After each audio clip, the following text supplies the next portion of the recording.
how did we carry on? Why did we carry on?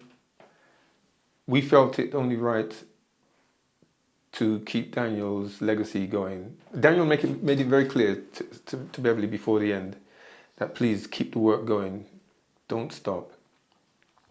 And for us, it was a no-brainer. We had to, there were so many other Daniels out there that we had to keep this going for. And so we just felt this is something that's, we were put here for a reason, he was put here for a reason, and to save as many other people in his name, and in the ACLT will keep his legacy going.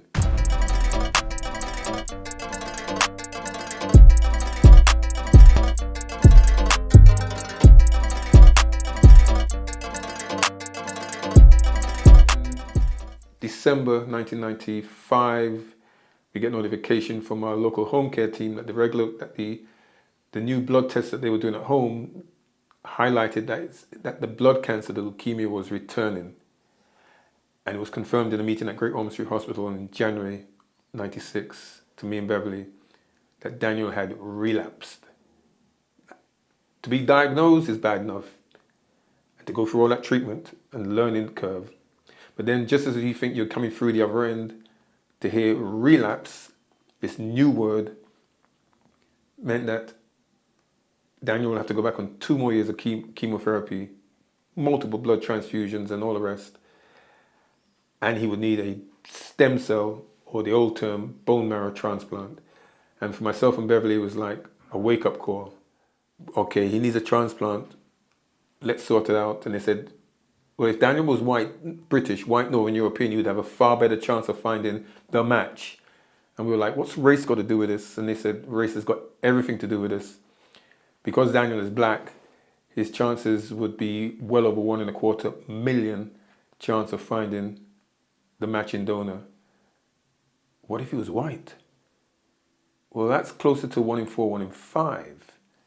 Simply because the registry in this country and around the world at that time had so many more white Caucasian, white Northern European people on the registers, which meant, they have a far better chance. So for me and Beverly, it was a case of we had to do something, and we started not the Daniel DeGale Trust, which we could have done, but we thought this is bigger than Daniel, but hopefully he would benefit. We started the African Caribbean Leukemia Trust, the ACLT, to try and get black and mixed heritage people learning about the need for more people of their background stepping forward as donors to help Daniel and anyone else like him. And that was the start of the journey in 2nd of June 1996, when we officially started the charity. Why are you on dialysis? My father had kidney failure, so it must be something in the family trait or genes. I haven't gone back and asked further than my father, but certainly he was on dialysis in the years before he died, and unrelated to the dialysis he died, and so it came down in the blood. Eventually, in the spring and summer of 1999, Daniel got what he needed. We got notification that a born-again Christian living in Detroit, Michigan, United States, had registered recently and was found to be Daniel's donor. We kept it quiet. We didn't say anything to the public. We carried on doing these drives because we, especially Beverly, did not want to grab onto something until it happened. And Wednesday, the 16th of June, 1999, Daniel received his bone marrow stem cell transplant, his donation, which looks like a pink fluid. That was being flown over the ocean by a courier from Detroit to London, to Great Ormond Street, where he'd been in isolation for a week in isolation, in readiness to receive. And 45 minutes later, in the evening of that Wednesday, Daniel received his donation, a bit like a transfusion, and started the long marathon journey of Daniel's bone marrow system accepting Doreen's new cells. Been on dialysis for 8 months, And before I started, my legs were swollen and my joints were somewhat restricted.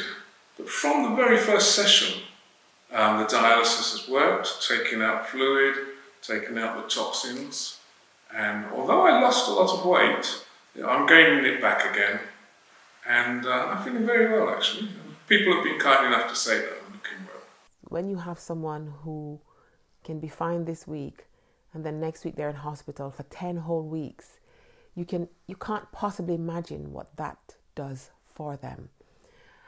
When somebody has had a transplant and they're fine and then they're told sometime later, well, that didn't work, this didn't work, now you need 2 organs transplanted because the one that didn't work is impacting another part of your body, and you're thinking to yourself, well, what have I done wrong? And nobody's done anything wrong.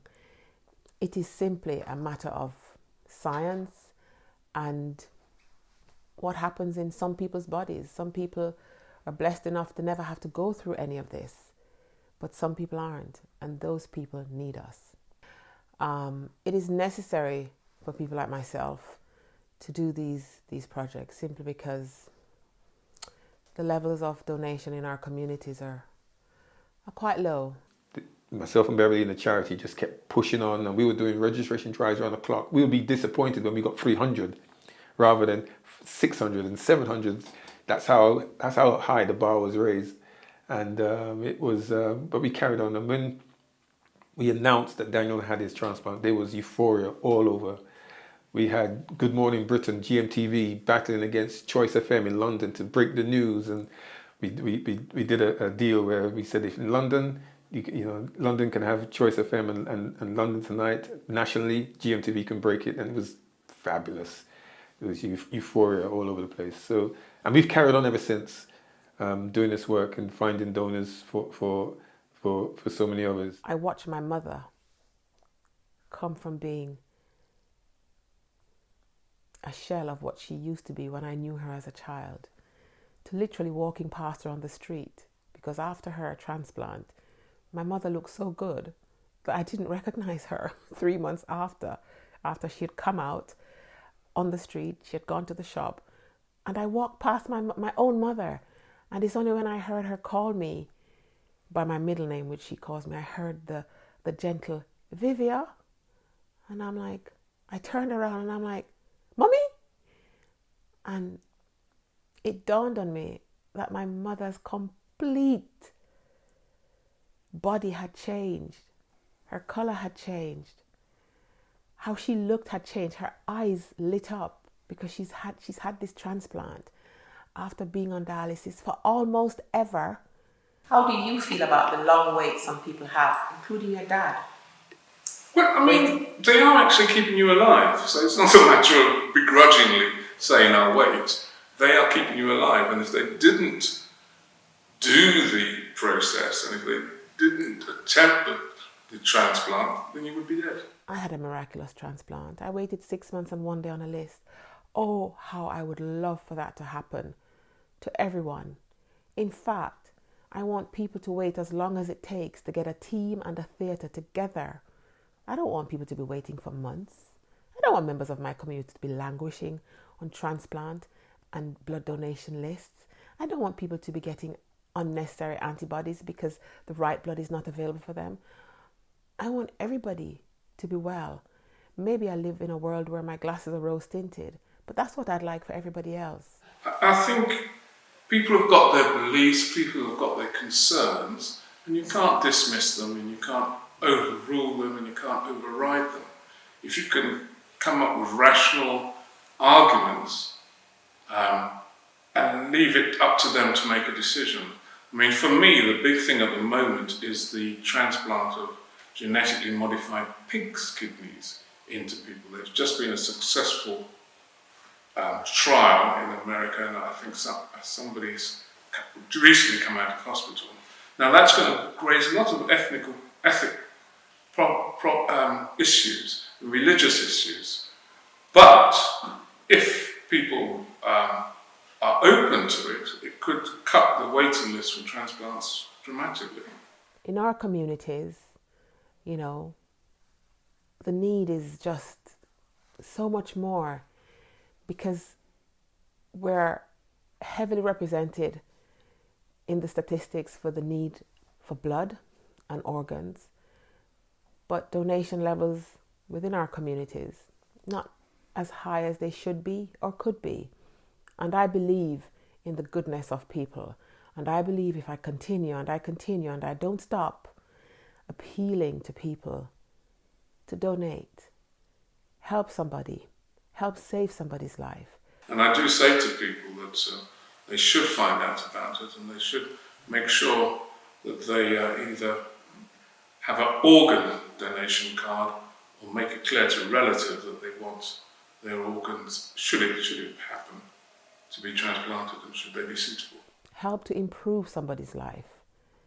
Help to give somebody hope, you know. Donating, whether it's blood or organs, whether you're a living donor for organs, you know, you have no idea how much you're changing somebody's life.